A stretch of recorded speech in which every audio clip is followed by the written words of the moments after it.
بسم اللہ الرحمن الرحیم۔ السلام علیکم۔ اپنی پیدا ہوئی بیٹی کو کچرے کے ڈھیر میں پھینک دیا۔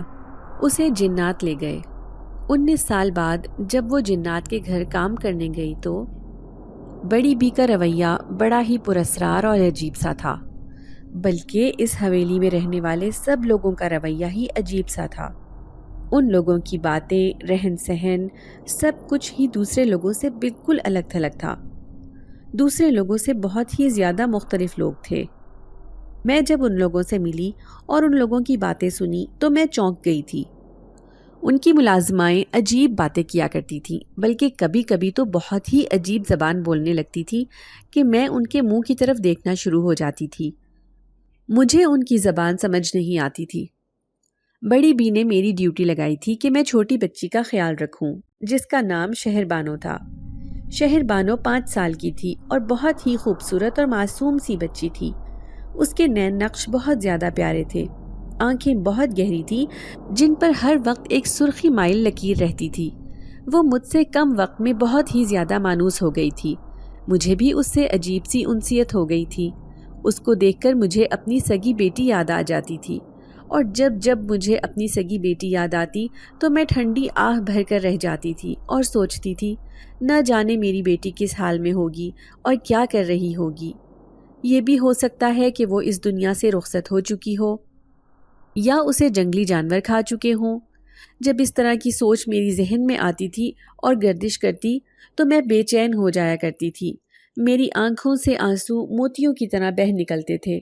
میں خود کو بے حد مجبور محسوس کرتی اور بس ایک ہی دعا کرتی تھی کہ اللہ میری بیٹی بالکل خیریت سے ہو، وہ بالکل محفوظ ہو، تو اسے اپنے حفظ و امان میں رکھ۔ مجھے یقین تھا کہ میری دعائیں ضرور قبول ہوں گی، کیونکہ ایک ماں کی دعا اپنی اولاد کے حق میں قبول نہ ہو یہ کس طرح ممکن تھا۔ مجھے بھی یہی امید اور یقین تھا اپنی دعاؤں پر۔ اسی وجہ سے میں اس بچی کو اپنی بچی سمجھ کر اس کا دھیان رکھتی اور اسے پیار کرتی رہتی۔ اس حویلی میں ملازمت کرتے ہوئے مجھے چند ہی دن ہوئے تھے۔ یہاں پر بڑی بی کے علاوہ 2 ملازمائیں اور تھیں۔ دونوں ملازمائیں کبھی کبھی بہت پراسرار حرکتیں کرتی تھیں۔ پہلے تو میں ان حرکتوں پر حیران رہ جایا کرتی تھی، لیکن پھر میں نے اپنے مقصد پر توجہ مرکوز کی جس کی دیکھ بھال کے لیے مجھے یہاں پر رکھا گیا تھا۔ میرا مقصد شہر بانو کی دیکھ بھال کرنا تھا اور میں اپنے کام میں مگن رہتی اور بھرپور طریقے سے شہر بانو کا خیال کرتی۔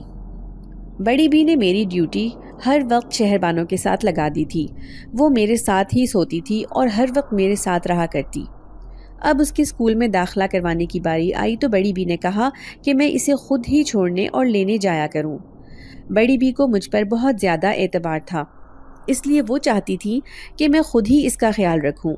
انہیں شاید میرے علاوہ کسی اور پر اعتبار بھی نہیں تھا۔ جب میں شہر بانو کے ساتھ لاڈ پیار کر رہی ہوتی تو بڑی بی بہت پرسکون انداز میں مسکراتے ہوئے مجھے دیکھا کرتی، جیسے یہ منظر ان کو بہت سکون دے رہا ہو، اور اس منظر کو دیکھ کر مجھے بہت خوشی ہوئی۔ یہ اس رات کی بات ہے جس رات بار بار میری آنکھ کھل جاتی تھی۔ نہ جانے کیسی بے چینی تھی جو مجھے سونے نہیں دے رہی تھی۔ نیند میری آنکھوں سے کوسوں دور تھی۔ میں نے شہر بانو کی جانب دیکھا۔ وہ سوتے ہوئے بہت ہی زیادہ معصوم لگ رہی تھی۔ میرا دھیان اپنی بیٹی کی جانب چلا گیا۔ وہ نہ جانے کس حال میں ہوگی، اگر زندہ ہوگی تو کیسی ہوگی۔ اس کا خیال آتے ہی میں افسردہ ہو گئی تھی۔ چونکہ مجھے نیند نہیں آ رہی تھی تو میں اپنی جگہ سے اٹھ گئی اور صحن میں آ گئی۔ جب صحن میں آئی تو ایک طرف سے مجھے ایک مرد اور ایک عورت کے سرگوشیاں کرنے کی آوازیں سنائی دی۔ میں حیران پریشان رہ گئی کہ رات کے اس پہر صحن میں کون باتیں کر رہا ہے۔ اس کا مطلب تھا کہ گھر میں کچھ ایسا ہو رہا تھا جو سب کی نظروں سے پوشیدہ تھا، اور جو چیز چھپ کر کی جا رہی ہوتی ہے وہ غلط ہی ہوتی ہے۔ یہ سوچتے ہوئے جب میں آگے بڑھی تو میں نے دیکھا کہ ایک ملازمہ صحن میں بیٹھی ہوئی ہے اور اس کے سامنے ایک نوجوان لڑکا بیٹھا ہوا ہے۔ چاند کی روشنی میں ان دونوں کے چہرے نمایاں نظر آ رہے تھے۔ میں نے جب لڑکے کو دیکھا تو دیکھتی رہ گئی۔ وہ بے تحاشا حسین تھا۔ اتنا حسین و جمیل انسان میں نے اپنی پوری زندگی میں نہیں دیکھا تھا۔ میں چند قدم مزید آگے بڑھی کہ ان لوگوں کی مجھ پر نظر پڑ گئی، اور جو میں نے دیکھا وہ مجھے حیران پریشان کر دینے کے لیے کافی تھا۔ وہ دونوں اچانک میرے دیکھتے دیکھتے نظروں سے اوجھل ہو گئے۔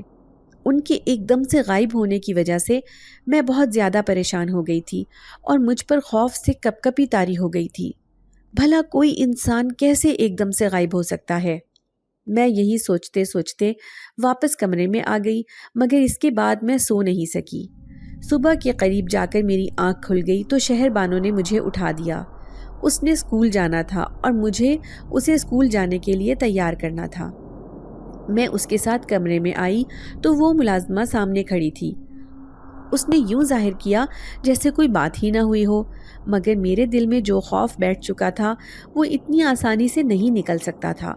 میں نے فیصلہ کر لیا تھا کہ میں بڑی بی کو سب کچھ بتا دوں گی، اور اس دن مجھے موقع بھی مل گیا۔ دونوں ملازمائیں حویلی کی ضروری خریداری کرنے کے لیے بازار گئی تھیں۔ بڑی بی اکیلی تھی۔ میں نے ان سے اپنی آپ بیتی بیان کی۔ ایک دم سے وہ غصے میں آ گئیں۔ ان کی آنکھوں سے شعلے نکلنے لگے تھے۔ وہ بہت زیادہ غصے میں تھی۔ مگر جب میں نے ان سے پوچھا کہ کوئی انسان کیسے غائب ہو سکتا ہے تو انہوں نے مجھے کہا کہ تم نے جو کچھ بھی دیکھا اسے بھول جاؤ اور اس بات کا ذکر کبھی کسی سے مت کرنا، ورنہ پچھتاؤ گی۔ اب تو میں اور بھی بہت زیادہ پریشان ہو چکی تھی اور میں ڈر گئی تھی کہ یہ میرے ساتھ کیا ہو رہا ہے۔ اس کے بعد اکثر میں نے ان دونوں ملازماؤں کو کبھی غائب ہوتے دیکھا اور کبھی کوئی عجیب کام کرتے دیکھا، جس کی وجہ سے میں خوف میں مبتلا ہو چکی تھی۔ اور ایک شہر بانو، یہ جو مجھ سے بہت زیادہ مانوس ہو چکی تھی، مجھے اب ڈر لگنے لگا تھا، مگر شہر بانو کی وجہ سے میں یہاں پر رہنے پر مجبور ہو گئی تھی۔ مجھے لگتا تھا اگر میں یہاں سے چلی گئی تو شہر بانو کے بغیر میں رہ نہیں پاؤں گی۔ شہر بانو کا بھی اب میرے بغیر دل نہیں لگتا تھا، وہ میرے بغیر ایک پل بھی نہیں رہتی تھی۔ اس حویلی میں اکثر خاموشی کا وجود طاری رہتا۔ یہاں پر اکثر خاموشی رہتی تھی۔ عجیب سی وحشت اور تنہائی یہاں پر سوار رہتی تھی۔ اس دن کے گزرنے کے بعد رات کے وقت میری آنکھ کھلی۔ آج بھی مجھ پر عجیب سی گھبراہٹ طاری تھی۔ ایسے لگتا تھا جیسے کوئی انہونی ہونے والی ہے۔ میں یکدم اپنے بستر پر گڑبڑا کر بیٹھ گئی۔ جب میں نے شہر بانو کو دیکھا وہ آرام سے سو رہی تھی۔ اس کے بعد میں اٹھ کر کمرے سے باہر آ گئی۔ کمرے سے باہر آئی تو میں یہ دیکھ کر حیران رہ گئی کہ پورے گھر میں خاموشی کا راج تھا۔ ایسے لگ رہا تھا جیسے گھر میں کوئی بھی موجود نہ ہو۔ میں نے ایک ایک کر کے سب کے کمروں میں دیکھ لیا، مگر کوئی بھی اپنے کمرے میں نہیں تھا۔ مجھے تو ان کے بارے میں پتہ بھی نہیں تھا کہ وہ لوگ کہاں ہیں۔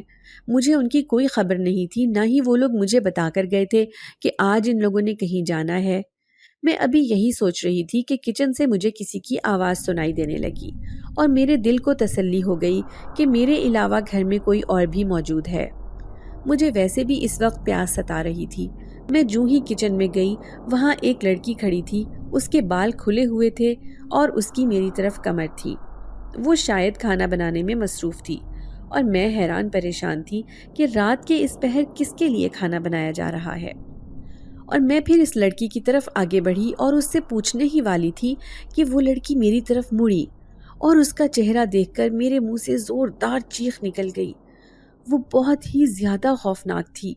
اس کی زبان منہ سے باہر نکلی ہوئی تھی اور اس کی آنکھوں کی جگہ خوفناک آگ کے گڑھے تھے جن سے آگ نکل رہی تھی، اور وہ مجھے بہت غصے سے دیکھ رہی تھی۔ میں الٹے قدموں باہر بھاگ گئی تو وہ بھی میرے پیچھے بھاگنے لگی۔ میں نے پیچھے مڑ کر دیکھا تو اس لڑکی جیسی کتنی ہی مخلوقات میرے پیچھے بھاگ رہی تھیں۔ وہ سب کے سب بہت ہی زیادہ خوفناک تھے، بہت ڈراؤنے تھے۔ خوف سے میرا برا حال تھا۔ مجھے سمجھ نہیں آ رہا تھا کہ میں کہاں جاؤں، کیا کروں۔ مجھے یہاں پر رہتے ہوئے کتنے ہی مہینے ہو چلے تھے، مگر یہ پہلا واقعہ تھا جو میرے ساتھ پیش آیا تھا۔ میں باہر کی جانب بھاگی اور بھاگتے بھاگتے چھت پر آ گئی، اور وہ تمام مخلوقات میرے پیچھے بھاگتے ہوئے چھت پر آ گئیں۔ وہ سب خوفناک انداز میں قہقہے لگا رہی تھیں اور کہہ رہی تھیں، آج تمہیں ہم سے کون بچائے گا، آج تمہارا آخری دن ہے، موت تمہارا مقدر ہے۔ ان کی باتیں سن کر مجھے خوف سے لرزہ طاری ہو گیا۔ میں پیچھے ہی پیچھے ہٹ رہی تھی اور وہ میرے آگے ہی آگے آئے جا رہے تھے۔ اب میرے پاس ایک ہی راستہ تھا، یا تو میں چھت سے کود کر جان دے دوں یا پھر میں خود کو اس مخلوق کے حوالے کر دوں۔ دونوں ہی کام بہت مشکل لگ رہے تھے۔ چھت سے کودنا تو مجھے خودکشی کرنے کے مترادف لگ رہا تھا۔ میں نے انتہائی مشکل حالات میں بھی خودکشی کرنے کے بارے میں کبھی نہیں سوچا تھا۔ جب میرے سامنے سارے راستے بند تھے، میرا کوئی اپنا نہیں تھا، تب میں نے خودکشی کے بارے میں نہیں سوچا تھا۔ مجھے یقین تھا کہ میرا رب مجھے ضرور بچا لے گا، وہ کوئی نہ کوئی راستہ بنا لے گا۔ وہ مخلوقات خوفناک انداز میں میری جانب بڑھ رہی تھیں۔ اچانک سے کیا ہوا کہ ایک دم سے سفید روشنی آئی اور ہر چیز کو اپنی لپیٹ میں لے گئی۔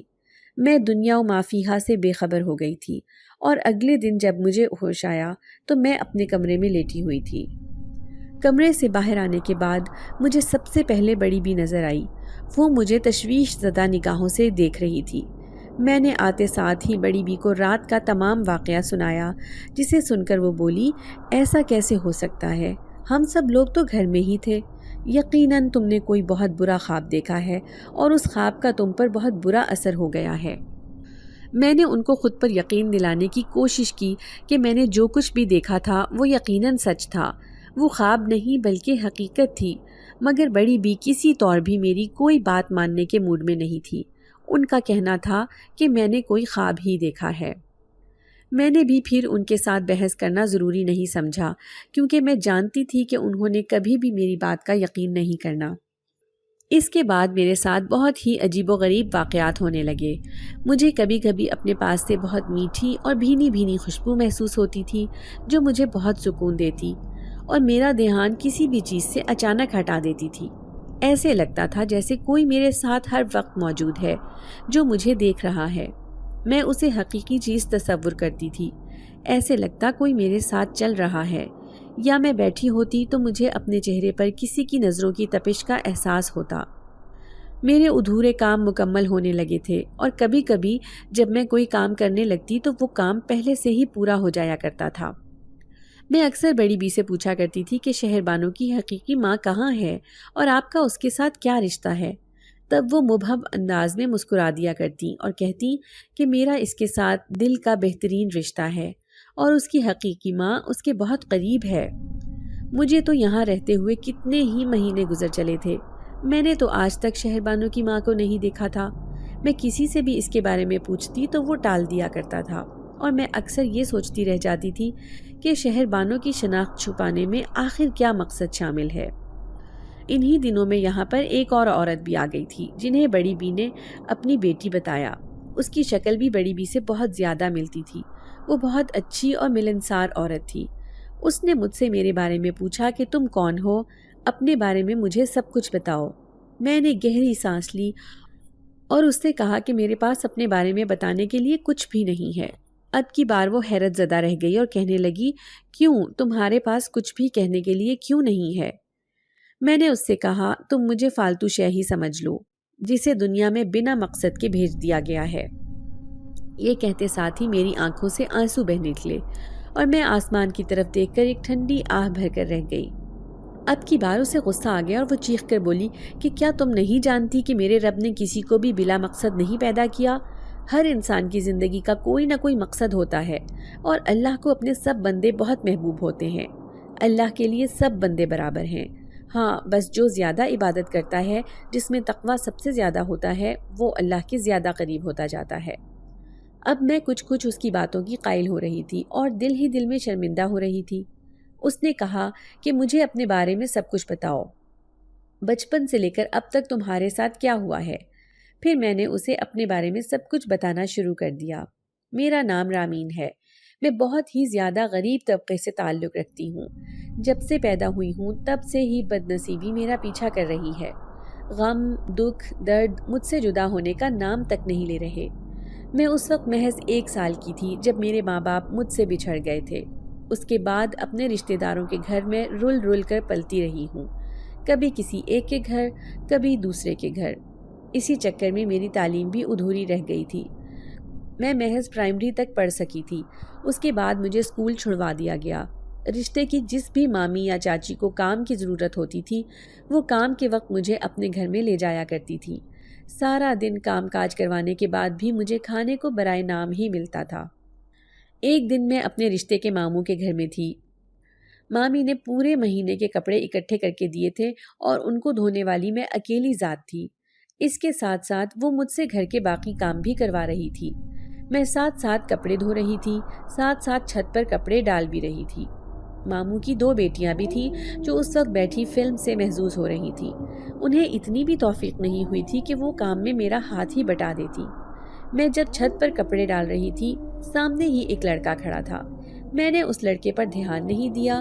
میں ویسے بھی ادھر ادھر دھیان کم ہی دیتی تھی اور اپنے کام سے کام رکھتی تھی، مگر اچانک سے مامی اوپر آ گئی اور انہوں نے اس کو دیکھ لیا اور شور مچا دیا کہ میرا اس لڑکے کے ساتھ چکر چل رہا ہے۔ میں نے لاکھ اپنی صفائی میں بولنے کی کوشش کی کہ میرا اس کے ساتھ کسی قسم کا کوئی تعلق نہیں ہے، مگر کسی نے بھی میری بات کا یقین نہیں کیا۔ مجھے ماموں نے بہت زیادہ مارا۔ سب لوگوں کی نظروں میں مشکوک بن کر رہ گئی تھی۔ کوئی بھی میرے اوپر یقین کرنے کو تیار نہیں تھا، سب کو ہی میں مشکوک لگتی تھی، مگر اس کے باوجود بھی سب لوگ کام کروانے کے لیے ہر وقت تیار رہتے تھے۔ مگر جب کھانے کا وقت آتا تو سب کی کوشش یہی ہوتی تھی کہ میں وہاں سے چلی جاؤں۔ میرے لیے زندگی بہت ہی زیادہ مشکل ہو چکی تھی۔ جب سے مجھ پر مامی نے الزام تراشی شروع کی تھی، تب سے جیسے خاندان کے مردوں کو تو موقع ہاتھ آ گیا تھا۔ انہوں نے مجھے کھیل تماشا بنا لیا تھا۔ جس کے دل میں جو بات آتی وہ مجھے کہہ دیا کرتا۔ ہر کوئی مجھے ہاتھ لگاتا اور بہانے سے گندی نظر سے دیکھنا اور گندی باتیں کرنا جیسے اپنا فرض سمجھنے لگا تھا۔ میرا کوئی بھی مستقل ٹھکانہ نہیں تھا، کوئی بھی مجھے عزت دینے کو تیار نہیں تھا۔ سب مجھے کھلونے کی حیثیت ہی دیتے تھے اور نوکرانی سے زیادہ میری کوئی اہمیت نہیں تھی۔ اور یوں رلتے رلتے کبھی ایک کے گھر اور کبھی دوسرے کے در پر میں پڑ رہی تھی۔ پھر میرے رشتے کی ایک مامی کو مجھ پر ترس آ ہی گیا اور اس نے میری شادی کروا دی، مگر نصیب نے یہاں پر بھی میرا ساتھ نہیں چھوڑا تھا۔ بد نصیبی تو جیسے شروع سے ہی میرے تعاقب میں تھی، مگر میں ابھی بہت زیادہ خوش تھی۔ میرا شوہر بہت اچھا انسان تھا، مگر میری ساس سارا دن مجھ سے گھر کے کام کاج کرواتی رہتی تھی، اس کے باوجود بھی خوش نہیں ہوتی تھی۔ شادی کے بعد میں خود کو خوش قسمت سمجھنے لگی تھی۔ میرا شوہر بہت اچھا انسان تھا، میرا بہت خیال رکھتا تھا، میری پرواہ کرتا تھا۔ باقی ساس نندیں تو میرے ساتھ روایتی ساس نندوں کی طرح ہی تھی۔ میری شادی کو محض 6 مہینے ہوئے تھے جب میرا شوہر اس دنیا میں مجھے اکیلا چھوڑ کر اس دنیا سے چلا گیا۔ میری ساس مجھے منحوس اور نہ جانے کیا کیا کہہ کر پکارتی رہتی تھی۔ وہ کہتی تھی کہ میں وہ بد نصیب قدم ہوں جو یہاں آتے ہی اس کے بیٹے کو کھا گئی ہے۔ اس نے بمشکل اپنے رشتہ داروں کے کہنے پر مجھے اس گھر میں عدت مکمل کرنے دی تھی۔ اللہ پاک نے مجھے ایک بیٹی عطا کی۔ وہ چاند چہرہ، ستارہ آنکھیں، بہت ہی خوبصورت بچی تھی۔ اس کی رنگت بہت زیادہ اجلی تھی۔ وہ جتنی خوبصورت تھی اتنی ہی بد نصیب تھی۔ مجھے اس کی صورت دیکھ کر اس کے نصیب پر رونا آ رہا تھا، مگر اس کی دادی اتنی پتھر دل تھی، وہ اس کا اپنا خون تھی، لیکن اس کو دیکھ کر اس کا دل نہیں پسیجا، بلکہ وہ پتھر دل ہی بنی رہی، اور پھر اس نے ہم دونوں ماں بیٹی کو گھر سے باہر نکال دیا۔ میں جب اپنی بیٹی کو گھر سے لے کر نکلی تو میں بالکل خالی ہاتھ تھی۔ میرے پاس کچھ بھی نہیں تھا۔ مجھے کچھ سمجھ نہیں آتا تھا کہ میں کہاں جاؤں، کیا کروں۔ پھر مجھے سامنے کوڑے کا ڈھیر نظر آیا اور میں نے اپنی پھولوں سی بچی کو اس کچرے پر پھینک دیا۔ ایسا کرتے ہوئے میرا دل بہت زیادہ دکھا تھا، مجھے بہت زیادہ رونا بھی آیا تھا، مگر میں مجبور تھی۔ میں تو خود دوسروں کے سہارے پر پل رہی تھی، میں اپنی بیٹی کو کیسے پالتی؟ مجھے یہ احساس تھا کہ میں غلط کر رہی ہوں، مگر میرے دل میں یہ خیال بھی تھا کہ کوئی نہ کوئی میری بیٹی کو اٹھا کر لے جائے گا اور اسے اپنا لے گا۔ اس کے بعد میں جب بھی اپنے رشتہ داروں کی طرف آئی تو کسی نے بھی مجھے اپنے گھر پر رکھنے سے انکار کر دیا۔ مجھے سب منحوسیت کے طعنے دیتے اور سبز قدم کہتے تھے۔ جس کی بد نصیبی نے پیدا ہوتے ہی اس کا پیچھا لے لیا تھا اور کسی صورت بھی اس کا پیچھا چھوڑنے پر راضی نہیں تھی۔ ان لوگوں کو یہ لگتا تھا کہ اگر انہوں نے مجھے اپنے گھر میں رکھ لیا تو میری بد نصیبی ان پر بھی سایہ کر لے گی۔ پھر اس کے بعد ایک گھر میں نے ملازمت کر لی۔ وہاں پر مجھے ملازموں کے کوارٹر میں رہنے کے لیے جگہ دے دی گئی تھی۔ میرا کھانا پینا، کپڑے، سب کچھ ان لوگوں کے ذمے تھا۔ یہاں رہنے کی وجہ سے میں بہت زیادہ خوش تھی۔ زندگی میں جیسے سکون آ گیا تھا، مگر مجھے اپنی بیٹی بہت زیادہ یاد آتی ہے۔ اس کے بعد میں کچرے کے ڈھیر پر بھی گئی تھی اور آس پاس رہنے والے لوگوں کے گھروں سے بھی پوچھا تھا، مگر کسی کو بھی میری بیٹی کے بارے میں خبر نہیں تھی۔ اب میں پچھتا رہی تھی کہ میں نے اپنی بیٹی کو کیوں پھینکا تھا۔ اگر میں نے اپنی بیٹی کو نہیں پھینکا ہوتا تو آج وہ میرے ساتھ ہوتی، اور جتنے سکون اور آرام کے ساتھ میں رہ رہی تھی میری بیٹی بھی ایسے ہی سکون کے ساتھ رہتی۔ مگر میں نے غلط کیا تھا۔ اس وقت میں نے جذباتی ہو کر فیصلہ کیا تھا، اور اب مجھے سمجھ نہیں آ رہی تھی کہ میں اپنی بیٹی کو کیسے ڈھونڈوں۔ دن مہینوں میں اور مہینے سالوں میں گزرتے چلے جا رہے تھے۔ میرے دل کا زخم ابھی تک تازہ تھا۔ میری مالک مکان بہت ہی زیادہ اچھی خاتون تھی۔ انہوں نے بہت زور دیا کہ تم دوسری شادی کر لو، کسی سہارے کے بغیر اتنی لمبی زندگی کیسے گزارو گی؟ مگر میں ان کی بات کو ہنسی میں اڑا دیا کرتی تھی۔ میں دوسری شادی نہیں کرنا چاہتی تھی۔ میرا بھی خود پر یہ یقین پختہ ہو چکا تھا کہ میں بد نصیب ہوں، اور بد نصیبی کبھی پیچھا نہیں چھوڑ سکتی، اس لیے میں دوبارہ سے شادی نہیں کرنا چاہتی تھی۔ اس بات کو بھی کتنے ہی سال بیت گئے تھے۔ اب میری مالکن بھی اس جہان فانی سے کوچ کر گئی تھی، اور ان کے بچے یہ گھر بیچ کر دوسرے ملک میں جانا چاہتے تھے۔ جب انہوں نے یہ گھر بیچ دیا تو میں ایک بار پھر گھر سے بے گھر ہو گئی تھی۔ رشتہ داروں سے میں نے تعلق توڑ دیا تھا، مگر میرے پاس اتنے پیسے تھے کہ میں کہیں پر بھی رہ کر اپنا گزارا کر سکتی تھی۔ میں نے ایک گھر کرائے پر لیا اور وہاں رہنے لگی، مگر چند دن کے بعد مجھے یہ احساس ہوا کہ زندگی میں آگے بڑھنے کے لیے اور زندگی گزارنے کے لیے مجھے کہیں نہ کہیں نوکری تو کرنی ہی ہوگی، کیونکہ مہنگائی بہت زیادہ ہو چکی تھی اور اس مہنگائی میں گزارا کرنا بہت مشکل ہو رہا تھا۔ میں چونکہ پڑھی لکھی نہیں تھی اور نہ ہی میرے پاس کوئی ہنر تھا، مجھے تو صرف برتن دھونا اور جھاڑو پونچھا کرنا ہی آتا تھا۔ میں لوگوں کے گھروں میں جا کر پوچھنے لگی کہ اگر ملازمہ کی ضرورت ہے تو مجھے رکھ لیں۔ پھر ایک گھر میں مجھے ملازمت مل گئی۔ ان لوگوں نے کہا کہ ہمارے پاس رہنے کی جگہ ہے، تم اپنا کرائے کا مکان چھوڑ کر یہیں پر ہمارے ساتھ رہنے کے لیے آ جاؤ۔ وہاں پر میری ڈیوٹی ایک چھوٹی بچی کو سنبھالنے کی تھی جو محض 7 سال کی تھی۔ میرا کام اس بچی کو سنبھالنا اور اس کے کام کرنا تھا۔ باقی دیگر کاموں کے لیے بہت سے ملازم ان لوگوں نے رکھے ہوئے تھے۔ یہ بہت ہی زیادہ اچھے لوگ تھے۔ کم از کم میں نے اپنی پوری زندگی میں ایسے لوگ نہیں دیکھے تھے۔ بہت ہی زیادہ درد مند اور دوسروں کا احساس کرنے والے لوگ تھے۔ مگر ان لوگوں کی ایک بات بہت ہی عجیب تھی۔ یہ بہت کم بولتے تھے اور زیادہ وقت عبادت میں اور اپنے کاموں میں مشغول رہ کر گزارا کرتے تھے۔ ان کے مردوں کو کبھی بھی میں نے گھر میں دندناتے ہوئے پھرتے نہیں دیکھا تھا۔ وہ گھر کی ملازماؤں کا بہت احترام کرتے تھے، ان کی عزت کرتے تھے۔ میں بھی ان لوگوں میں شامل ہو گئی جس کی یہاں پر بہت زیادہ عزت اور قدر کی جاتی تھی اور بہت زیادہ محبت دی جاتی تھی۔ اس عورت کی آنکھوں میں میری باتیں سن کر آنسو آ گئے تھے۔ اس نے کہا، مجھے نہیں پتا تھا کہ انسان اتنے دکھی ہوتے ہیں۔ میں نے کبھی انسانوں کو قریب سے نہیں دیکھا۔ میں اس کی بات پر حیران پریشان رہ گئی۔ آپ کا کیا مطلب ہے کہ انسانوں کو قریب سے نہیں دیکھا؟ اب وہ سچ میں گڑبڑا گئی اور اپنی بات کو سمجھ کر کہنے لگی، دراصل میں نے سارا وقت گھر میں ہی گزارا ہے۔ میں بہت کم ہی آتی جاتی ہوں، اس لیے مجھے دنیا کی خبر نہیں ہے۔ میں کچھ اس کی باتوں کی قائل ہو گئی تھی، اور اب شہر بانوں کے اسکول سے آنے کا وقت ہو چلا تھا۔ میں شہر بانوں کو لینے کے لیے چلی گئی۔ کچھ دنوں سے میں دیکھ رہی تھی کہ گھر میں عجیب طرح کی ٹینشن چل رہی تھی۔ ہر بندہ اپنی اپنی جگہ پر پریشان تھا اور ایسے لگتا تھا جیسے کوئی بات کہنا چاہ رہا ہو مگر کہہ نہ پا رہا ہو۔ میں سب کچھ دیکھ اور سمجھ رہی تھی، مگر میں نے کسی سے بات کرنا مناسب نہیں سمجھا۔ نہ جانے وہ اس کو میری دخل اندازی سمجھتے اور برا نہ مان جاتے یا غلط نہ سمجھنا شروع کر دیتے۔ پھر ایک دن شام کے وقت میں کمرے میں موجود شہربانوں کو اسکول کا کام کروا رہی تھی، جب ملازمہ نے کہا کہ بڑی بی اپنے کمرے میں بلا رہی ہیں، انہوں نے آپ سے بہت ضروری بات کرنی ہے۔ جب میں بڑی بی کے کمرے میں گئی تو بڑی بی پریشان لگ رہی تھی۔ انہوں نے مجھے کہا کہ ادھر آؤ، میرے پاس بیٹھو اور میری بات کو ذرا تحمل اور غور سے سننا۔ پہلے مجھے بتاؤ، کیا تمہیں جنات کے وجود پر یقین ہے؟ میں نے انہیں کہا کہ جنات کا ذکر قرآن پاک میں بھی موجود ہے، اس لیے مجھے بھی جنات کے وجود پر یقین تو ہے۔ آپ کھل کر کہیں، آپ کیا کہنا چاہتی ہیں؟ میں آپ کی بات کو ضرور غور سے سنوں گی اور اس پر عمل بھی کروں گی۔ وہ تھوڑی دیر سوچتی رہی، پھر کہنے لگی، میں تمہیں ایک کہانی سناتی ہوں۔ میں نے بڑی بی کو عموماً خاموش دیکھا تھا۔ وہ بہت کم باتیں کرتی تھی اور جب کبھی بہت ہی ضروری بات کرنی ہو تو بھی مختصر الفاظ کا استعمال کرتی تھی۔ مگر اس بات کا مطلب یہ تھا کہ آج بات بہت ضروری ہے جو وہ میرے ساتھ کرنا چاہتی ہیں۔ انہوں نے کہا، میں تمہیں کہانی سناتی ہوں، مگر میری شرط یہ ہے کہ جب تک میری کہانی مکمل نہیں ہوگی تم نے بیچ میں کوئی سوال نہیں کرنا۔ اب تو میں مزید الجھ کر رہ گئی تھی، مگر پھر بھی بات سننا تو ضروری تھا۔ میں نے خاموشی اختیار کر لی اور انہیں یقین دلانے کے لیے کہا کہ ان کی بات کے درمیان میں نہیں بولوں گی اور مکمل سکون اور آرام کے ساتھ ان کی بات سنوں گی۔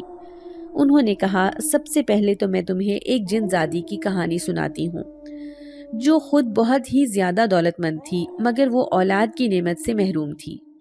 اس نے اپنا بہت علاج کروانے کی کوشش کی، مگر یہ ایک ایسی چیز تھی جو اس کے اختیار میں نہیں تھی، تو پھر اس نے اپنی ساری زندگی دوسروں کی خدمت میں وقف کر دی اور اولاد کے لیے ہمیشہ ترستی ہی رہی۔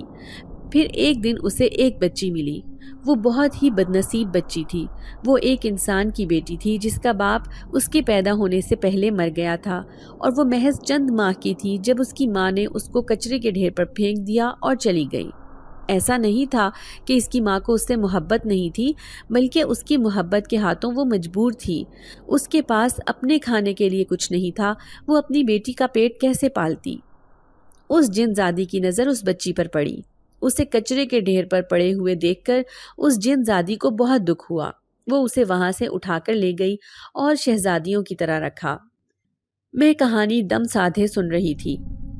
پھر کچھ وقت کے بعد اس جن زادی نے اس کی ماں کو سبق سکھانے کا فیصلہ کیا کہ اس کی ماں نے اتنی معصوم بچی کو کچرے کے ڈھیر پر کیوں پھینکا، مگر جب اس نے اس کی ماں کی حالت دیکھی تو اسے پتہ چلا کہ وہ تو ایک مجبور لڑکی تھی، اس کے پاس اور کوئی راستہ ہی نہیں بچا تھا۔ وہ اپنی بیٹی کو کہاں سے کھلاتی؟ وہ خود دوسروں کے گھر پڑی ہوئی تھی، وہ اس کو کیسے پال سکتی تھی؟ فیروزہ جن زادی نے اس کی ماں کا ایک گھر میں ملازمت کا بندوبست کر دیا۔ اب وہ عورت اس گھر میں آرام اور سکون سے رہنے لگی ہے، مگر وہ اپنی بیٹی کو بہت یاد کرتی ہے۔ ذرا دیر کو اس کا دل کرتا تھا کہ ایک بار تو اس کی بیٹی کو اس کے حوالے کر دے، مگر وہ سوچتی کہ وہ اس کے سامنے کیسے جا سکتی ہے۔ جن زادی کو کسی انسان کے سامنے جانے کی اجازت نہیں تھی۔ کئی سال بیت گئے۔ اب اس گھر کی مالکن فوت ہو گئی تھی۔ پھر جن زادی نے کسی طریقے سے اس کی ماں کو اس گھر میں لے آئیں جہاں پر وہ بچی رہ رہی تھی۔ یوں جن زادی نے ماں بیٹی کو آپس میں ملا دیا تھا۔ میری آنکھوں سے آنسو نہیں تھم رہے تھے۔ بڑی بی کی آنکھیں بھی نم تھیں۔ انہوں نے کہا، جانتی ہو وہ جن زادی کون تھی؟ وہ جن زادی میں تھی۔ میں نے تمہاری بیٹی کو وہاں سے اٹھایا تھا اور میں نے ہی تمہاری بیٹی کو تم سے ملایا ہے۔ میں شدت غم سے زاروں زار رو رہی تھی۔ اس کا مطلب ہے کہ شہر بانو میری بیٹی ہے؟ ہاں، شہر بانو تمہاری بیٹی ہے، اور میں تمہیں ایک بات بتانا چاہتی ہوں کہ ہم لوگ یہاں سے جا رہے ہیں۔ کچھ شریر جنات ہیں جو ہمارے دشمن ہو گئے ہیں، اور وہ شریر جنات ہمیں تنگ کرتے تھے۔ ہم نے ان کا بندوبست کر دیا ہے، اس گھر کا حصار قائم کر دیا ہے، اس میں تمہاری بیٹی کو کوئی تنگ نہیں کر سکتا۔ مگر آپ لوگ کیوں جا رہے ہیں اور کہاں جا رہے ہیں؟ میں یہ سن کر سچ مچ پریشان ہو گئی تھی کہ مجھے ان لوگوں سے بہت انسیت ہو گئی تھی۔ میں ان لوگوں کی عادی ہو گئی تھی۔ اب ان لوگوں کے بغیر میں کس طرح سے رہ سکتی تھی؟ یہ میرے لیے بہت ہی زیادہ مشکل کام تھا۔ مگر مجھے ایک بات کی خوشی تھی کہ شہر بانوں کو وہ لوگ میرے پاس چھوڑ کر جا رہے تھے۔ اس کے علاوہ گھر میں ایک ملازم تھا جو ہماری دیکھ بھال کے لیے موجود تھا۔ ان لوگوں نے میری ضرورت پوری کرنے کا تمام انتظام کر رکھا تھا۔ گھر میں روپے پیسے کی اور راشن کی کسی چیز کی کوئی کمی نہیں، اور یہ گھر بھی میرے ہی نام بڑی بی نے کر دیا تھا اور کہا تھا کوئی بھی تمہیں اس گھر سے نہیں نکال سکتا۔ اس گھر کے کاغذات بھی انہوں نے میرے حوالے کر دیے۔ ان لوگوں کے جانے کے بعد میں خود کو اتنے بڑے گھر میں اکیلا محسوس کرتی تھی۔ میرے ساتھ شہر بانو تھی، مگر اس کے باوجود بھی میں خود کو تنہا محسوس کرتی تھی۔ مگر کبھی کبھی میں ایک ایسی ہی مانوس سی خوشبو محسوس کرتی تھی جیسے کوئی میرے پاس ہو۔ کبھی کبھی ایسے لگتا تھا جیسے کوئی مجھے بہت غور سے دیکھ رہا ہو۔ کبھی کبھی مجھے اپنے آپ پر نظروں کی تپش محسوس ہوتی۔ اب مجھے یہ تو سمجھ آ گئی تھی کہ یہاں پر جنات رہتے ہیں، مگر وہ کون تھا جو مجھے دیکھ رہا تھا؟ میں اس کو دیکھنا چاہتی تھی۔ پھر ایک دن وہ میرے سامنے آ گیا اور میں اس کو پلک جھپکائے بنا دیکھتی رہی۔ وہ بہت زیادہ خوبصورت تھا۔ اس کا گورا رنگ تھا، نیلی آنکھیں، اور چہرہ ایسا جیسے اس پر کسی قسم کا کوئی داغ نہ ہو۔ وہ بہت ہی زیادہ حسین و جمیل تھا۔ میں نے اس سے پوچھا کہ تم کون ہو؟ وہ کہنے لگا میں ایک جن ہوں، میرا نام عرفان ہے، اکثر اس گھر میں میرا آنا جانا لگا رہتا تھا۔ جب میں نے تمہیں دیکھا، تمہیں دیکھتے ہی میں تم پر عاشق ہو گیا تھا، اور اب بڑی بی نے میری ڈیوٹی لگا دی ہے کہ میں تمہارا خیال رکھوں گا، کہ تمہیں کوئی بھی مسئلہ ہوگا تو تمہاری مدد کروں گا۔ بڑی بی بھی تمہیں اپنی بیٹیوں کی طرح ہی سمجھنے لگی ہیں اور تمہیں بہت زیادہ چاہتی ہیں۔ اس کی بات میں واقعی صداقت تھی۔ بڑی بی مجھے بیٹیوں کی طرح ہی چاہتی تھی، وہ میرا بہت زیادہ خیال رکھتی تھی، میں ان کی محبتوں کی بہت ہی مقروض اور مشکور ہو چکی تھی۔ عرفان نے کہا کہ وہ ہمیشہ میرے ساتھ ہی رہے گا۔ کچھ دن کے بعد بڑی بی بھی دوبارہ میرے پاس آئی تھی اور انہوں نے مجھے کہا کہ تمہاری ابھی اتنی عمر نہیں ہے، تم اپنا گھر بسا لو اور شادی کر لو۔ انہوں نے کہا کہ میں یہ چاہتی ہوں کہ تم شادی کر لو، تم اکیلے پہاڑ جیسی زندگی کیسے گزارو گی؟ مگر میں نے بڑی بی کو انکار کر دیا کہ میں شہربانوں کے ساتھ زندگی بتا لوں گی، اسی کے سہارے جہاں اتنا وقت گزار لیا ہے وہاں تھوڑا سا اور بھی گزار لوں گی۔ بڑی بی خاموش ہو گئی تھی، وہ جانتی تھی کہ میں اس معاملے میں کبھی بھی قائل نہیں ہو سکتی، میں دوبارہ شادی کے لیے کبھی بھی نہیں مانوں گی۔ اس کی وجہ سے وہ چند ادھر ادھر کی باتیں کرنے کے بعد واپس اپنی دنیا میں چلی گئیں۔ زندگی اسی طرح سے بیت رہی تھی۔ اب میری بیٹی 16 سال کی ہو چکی تھی، وہ بہت حسین و جمیل تھی اور مجھ سے بھی زیادہ خوبصورت تھی۔ غربت کی وجہ سے تو میرا حسن گہنا گیا تھا، مگر بے فکری اور لاڈ پیار نے اس کے حسن کو 4 چاند لگا دیے تھے۔ وہ اتنی حسین تھی کہ اس پر سے نظر ہٹتی ہی نہیں تھی۔ ایک دفعہ بڑی بھی اسے ملنے کے لیے آئیں تو ان کے ساتھ ایک جن زادہ بھی تھا، اس کا نام زین تھا۔ زین شہنشاہ جنات کا بیٹا تھا۔ لاڈ پیار نے اسے بہت بری طرح سے بگاڑ دیا تھا، اسے انسانوں کی دنیا میں رہنا بہت اچھا لگتا تھا۔ بڑی بی نے کہا کہ وہ کچھ وقت انسانوں کے درمیان گزارنا چاہتا ہے، اس لیے وہ یہ وقت اس گھر میں بتائے گا۔ مجھے بھلا اس بات پر کیا اعتراض ہو سکتا تھا؟ میں نے خوشی خوشی رہنے کی اجازت دے دی، مگر مسئلہ تو تب ہوا جب شہر بانوں کو اس سے شکایت رہنے لگی۔ وہ شہر بانوں میں بہت زیادہ دلچسپی لینے لگا تھا۔ اس دن شہر بانو سو رہی تھی، جب عجیب سے احساس سے اس کی آنکھ کھلی تو اس نے دیکھا کہ زین بڑی فرصت کے عالم میں اسے دیکھ رہا تھا۔ شہر بانو کو بہت ہی غصہ آیا، اس نے بہت شور مچایا کہ زین اس کے کمرے میں کیوں آیا۔ یہ بات تو مجھے بھی سمجھ نہیں آئی تھی، اور سچ کہوں تو مجھے بھی یہ بات بہت بری لگی تھی کہ میری بیٹی کے کمرے میں وہ کیوں گیا اور اس کو کیوں دیکھ رہا تھا، مگر وہ اتنا نڈر اور بے باک تھا کہ اس نے صاف الفاظ میں کہا کہ وہ شہر بانو کو پسند کرنے لگا ہے اور اس کے ساتھ شادی کرنا چاہتا ہے۔ یہ بات میری سمجھ سے باہر تھی کہ کسی بھی انسان اور جن کی کیسے شادی ہو سکتی ہے۔ میں بہت زیادہ پریشان ہو گئی تھی۔ اسی دوران میں نے عرفان کو کہا کہ بڑی بی کو فوراً سے پہلے یہاں پر بلاؤ، مجھے لگتا ہے کہ یہ مسئلہ گھمبیر ہوتا جا رہا ہے، اگر وقت پر ہی اس کا اقدام نہ کیا گیا تو حالات قابو سے باہر ہو سکتے ہیں۔ عرفان بھی میری بات کو بہت اچھے سے سمجھ رہا تھا، اس نے بھی فوراً میرے حکم کی تعمیل کی اور بڑی بی کو بلا لیا۔ جب بڑی بی یہاں پر آئیں تو یہ بات سن کر وہ بھی پریشان رہ گئی۔ انہوں نے زین کو کہا کہ انسان اور جنات میں بہت زیادہ فرق ہے، انسان خاک سے ملا ہے اور جن آگ سے، ان دونوں کا ملاپ کبھی بھی ممکن نہیں ہے، تم دونوں کی کبھی بھی شادی نہیں ہو سکتی۔ مگر زین کو بہت زیادہ غصہ آ گیا، اس نے کہا کہ شہر بانو کی شادی صرف میرے ساتھ ہوگی، میں اس کی شادی کسی اور کے ساتھ ہونے بھی نہیں دوں گا۔ دوسری جانب شہر بانو بھی بہت ضدی تھی، اس نے کہا کہ وہ اپنے کلاس فیلو کو پسند کرتی ہے اور اسی کے ساتھ شادی کرنا چاہتی ہے۔ کچھ وقت کے بعد اس لڑکے کے گھر والے جب ہمارے گھر آئے تو مجھے بہت معقول لگے، ہر لحاظ سے یہ رشتہ میری بیٹی کے لیے مناسب تھا، مگر زین نے مجھے صاف طور پر دھمکی دی تھی کہ اگر شہر بانو کا رشتہ یہاں پر یا کہیں بھی اور کیا تو اچھا نہیں ہوگا، میں بہت برے طریقے سے پیش آؤں گا۔ سچ پوچھو تو میں اس کی دھمکی سے ڈر گئی تھی، اگر اس نے کچھ ایسا کر دیا تو میں کیا کروں گی؟ مگر اس موقع پر بڑی بی نے میرا بھرپور ساتھ دیا اور مجھے کہا کہ کچھ بھی نہیں ہوگا، تم اپنی بیٹی کی شادی جہاں اس کی مرضی ہے کر دو۔ شہر بانو ابھی 18 سال کی تھی، میں اتنی جلدی اس کی شادی کے حق میں نہیں تھی۔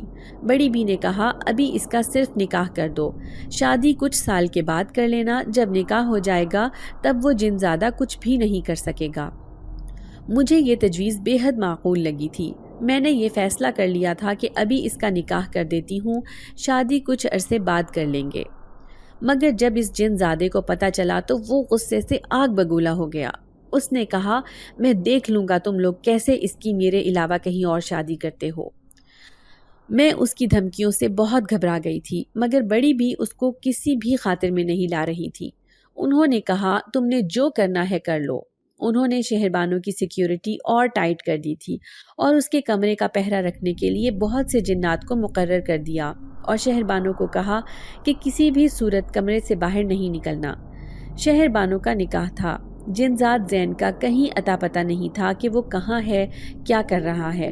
مجھے اس بات کی فکر ہو رہی تھی، مگر بڑی بی نے کہا کہ فکر مند ہونے کی کوئی ضرورت نہیں ہے، وہ کچھ نہیں بگاڑ سکتا۔ اگلے دن شہربانو کا نکاح تھا۔ وہ بہت ہی زیادہ حسین لگ رہی تھی۔ میں اسے دعائیں دے کر کمرے سے باہر نکل آئی۔ تھوڑی ہی دیر گزری تھی جب ایک دم سے شور مچ گیا۔ شہربانو اپنے کمرے سے غائب ہو چکی تھی۔ اس کا کہیں اتا پتہ نہیں تھا۔ اس کے پہرے دار جنات ہر جگہ پر اسے ڈھونڈ رہے تھے، مگر شہربانو کی کہیں سے خبر نہیں مل رہی تھی۔ مجھے اپنا دل ڈوبتا ہوا محسوس ہو رہا تھا۔ مجھے صبح سے ہی کسی انہونی کے ہونے کا احساس ہو رہا تھا، اور وہ انہونی ہو گئی تھی۔ میری بیٹی مجھ سے بچھڑ گئی تھی۔ نہ جانے وہ جنزادہ اسے کہاں لے کر گیا تھا اور اس کے ساتھ کیا سلوک کر رہا تھا۔ سوچ سوچ کر میرے رونگٹے کھڑے ہو جاتے تھے۔ بڑی بھی مجھے تسلی دے رہی تھی کہ سب کچھ ٹھیک ہو جائے گا، شہربانو کا پتہ چل جائے گا، شہربانو جلد مل جائے گی، تم فکر نہیں کرو۔ میں فکر کیسے نہ کرتی، بارات آنے کو تیار تھی اور دلہن گھر پر نہیں تھی۔ اگر بارات آ جاتی اور دلہن گھر پر نہ ہوتی تو کتنی بدنامی اور بے عزتی ہوتی۔ مجھے بے حد پریشانی ہو رہی تھی۔ دوسری جانب جب شہربانو کی آنکھ کھلی تو وہ صحرا میں تھی۔ دور دور تک ریت کے سوا کچھ بھی نہیں تھا، کوئی انسان نظر نہیں آ رہا تھا۔ یہاں پر بہت ہی زیادہ شدید گرمی تھی، سورج جیسے بالکل سر پر آگ برسا رہا تھا۔ ایسے میں شہربانو پریشان ہو گئی تھی کہ وہ کہاں جائے، کیا کرے۔ ریت بہت تپتی ہوئی تھی۔ شہربانو کے چلتے چلتے پاؤں جل رہے تھے۔ وہ بہت زیادہ رو رہی تھی، پریشان ہو رہی تھی کہ وہ کس مصیبت میں مبتلا ہو گئی ہے۔ اسے دور سے کوئی چلتا ہوا دکھائی دے رہا تھا۔ جب وہ قریب پہنچا تو شہربانو کو پتہ چلا کہ وہ کوئی اور نہیں بلکہ شہزادہ زین تھا۔ زین نے اسے پراسرار انداز میں مسکراتے ہوئے دیکھا اور پوچھا کہ اب بتاؤ، جب میں نے تم سے کہا تھا کہ تمہاری میرے علاوہ کسی اور سے شادی نہیں ہو سکتی، تو پھر تم نے یہ کیسے سوچ لیا کہ تم کسی اور کی بیوی بنو گی؟ تم صرف میری ہو اور میری ہی رہو گی۔ میں کسی حدود و قیود اور رسم و رواج کو نہیں مانتا۔ میرے نزدیک تمام مخلوق برابر ہے۔ جس کے ساتھ بندے کو محبت ہو، شادی اسی کے ساتھ کرنی چاہیے، چاہے وہ انسان ہو یا کوئی اور مخلوق۔ مگر جنات اور انسان میں فرق ہے۔ میں خاک سے بنی ہوئی ہوں اور تم آگ سے۔ ہم دونوں کی کبھی بھی شادی نہیں ہو سکتی، شہربانو نے کہا۔ اب کی بار شہزادہ زین بہت زور سے چلایا تھا، تمہاری شادی مجھ سے ہی ہوگی، اور یہ کام میں کر کے دکھاؤں گا۔ میں نے تم سے عشق کیا ہے اور اس عشق کو میں ثابت کر کے رہوں گا۔ میں تمہیں کسی بھی صورت کسی اور کے حوالے نہیں کر سکتا۔ یہ میری محبت کی توہین ہے کہ میرا عشق کسی اور کی دسترس میں ہو۔ تھوڑی دیر تک یہاں پر قاری صاحب بھی پہنچ جائیں گے۔ ہمارے نکاح کا بندوبست ہونے والا ہے۔ چند ہی لمحے باقی ہیں، پھر ہمیں کوئی الگ نہیں کر سکتا۔ شہربانو کی آنکھیں پھٹی کی پھٹی رہ گئی تھیں۔ وہ بھلا کیسے جن کے ساتھ شادی کر سکتی تھی؟ اتنے میں زین کی کہی ہوئی بات سچ ثابت ہوئی۔ تھوڑی ہی دیر کے بعد وہاں پر کافی سارے لوگ پہنچ گئے تھے، جن میں سے ایک قاضی صاحب بھی تھے جو یقیناً نکاح پڑھانے کے لیے آئے تھے۔ انہوں نے جب نکاح کی کارروائی شروع کی اور شہربانو سے نکاح کے بارے میں پوچھا تو شہربانو نے نفی میں سر ہلا دیا۔ اس نے کہا وہ یہ نکاح کسی صورت بھی نہیں کرے گی کیونکہ وہ کسی اور کو پسند کرتی ہے۔ اتنا سننا ہی تھا کہ زین غصے سے آگ بگولا ہو گیا اور شہربانو کے چہرے پر تھپڑ مارنے لگا۔ تمہاری ہمت کیسے ہوئی؟ تم میرے سامنے کسی اور کا نام لو۔ تمہارا نکاح مجھ سے ہوگا اور اسی وقت ہوگا۔ یہ سب ہو ہی رہا تھا کہ ایک طرف سے دھول اڑتی ہوئی محسوس ہوئی۔ اس میں بہت سارے لوگ تھے۔ شہربانو کے ذہن میں جو آخری بات آئی وہ یہ تھی کہ ان لوگوں کی آپس میں جنگ شروع ہو چکی تھی۔ شہربانو کو ہوش آیا تو وہ اپنے گھر موجود تھی۔ اس کے نکاح کی تقریب چند دن کے لیے ملتوی کر دی گئی تھی کیونکہ اس کی طبیعت خراب تھی۔ سب لوگوں نے خدا کا شکر ادا کیا تھا کہ شہر بانو بالکل ٹھیک ٹھاک واپس پہنچ گئی تھی۔ شہزادہ زین کو کچھ سالوں کے لیے سزائے قید ہو گئی تھی کیونکہ اس نے اپنی حد سے تجاوز کیا تھا۔ وہ لوگ کبھی بھی شہر بانو تک نہیں پہنچ سکتے تھے۔ انہیں کبھی پتہ نہ چلتا کہ شہر بانو کہاں ہے اور اس کے ساتھ کیا ہو رہا ہے، مگر کچھ دن پہلے بڑی بی نے شہر بانو کو ایک انگوٹھی گفٹ کی تھی۔ اس انگوٹھی کی مدد سے وہ لوگ شہر بانو تک پہنچ گئے تھے۔ پھر کچھ دیر بعد شہر بانو کے نکاح کی تقریب بھی منعقد ہو گئی۔ اسے دل ہی دل میں ڈر لگ رہا تھا کہ کہیں پھر سے شہزادہ زین نہ آ جائے اور اسے یہاں سے کہیں دور نہ لے جائے، لیکن ایسا کچھ بھی نہیں ہوا تھا۔ اس کا سادگی کے ساتھ نکاح ہو گیا اور پھر بڑی بی کے کہنے پر ہی سادگی کے ساتھ ہی رخصتی کر دی گئی۔ بڑی بی نے اسے دنیا جہان کا سامان اور زیور دے کر رخصت کیا تھا اور بالکل کسی ماں کی طرح ثبوت دیا تھا۔ بڑی بی کا کہنا تھا کہ میں اب اکیلے اتنے بڑے گھر میں کیسے رہ سکتی ہوں، مگر مجھے تنہائی کی عادت ہو چکی تھی، مجھے اکیلے ہی رہنا تھا۔ پھر کچھ دنوں بعد شہر بانو اور اس کے شوہر میرے ساتھ ہی شفٹ ہو گئے۔ ان کا کہنا تھا کہ وہ دونوں میرے ساتھ ہی رہیں گے۔ میں بہت اکیلی ہوں اور انہوں نے میرے اکیلے پن کا بہت زیادہ احساس کیا۔ میں نے ساری زندگی محرومیوں میں گزاری تھی، تلخیوں میں گزاری تھی اور روتے ہوئے گزاری تھی، مگر زندگی کے آخری ایام میں نے بہت خوشگوار اور پرسکون انداز میں گزارے تھے۔ ننھے نواسے نواسیوں کی کلکاریاں میرے کانوں میں گونجتی تھی تو میں جیسے سارے غم بھول جایا کرتی تھی۔ ایسے لگتا تھا جیسے زندگی میں کبھی کوئی غم، کوئی تکلیف دیکھی ہی نہیں ہو۔ سچ کہتے ہیں کہ وقت ہمیشہ ایک جیسا نہیں رہتا۔ میرا وقت بھی بدل گیا تھا۔ کل کو میں نے اگر محرومیاں دیکھی تھی تو آج میں خوشحالی دیکھ رہی تھی، اور یہ میرے رب کا بڑا ہی کرم تھا۔ اگر آپ کو آج کی ہماری کہانی پسند آئی ہے تو اسے لائک کیجیے اور اپنے پیاروں کے ساتھ شیئر کیجیے، اور ہاں، اگر آپ نے ابھی تک ہمارا چینل سبسکرائب نہیں کیا تو ضرور کیجیے۔ ملتے ہیں کل ایک نئی اور دلچسپ کہانی کے ساتھ، تب تک کے لیے اللہ حافظ۔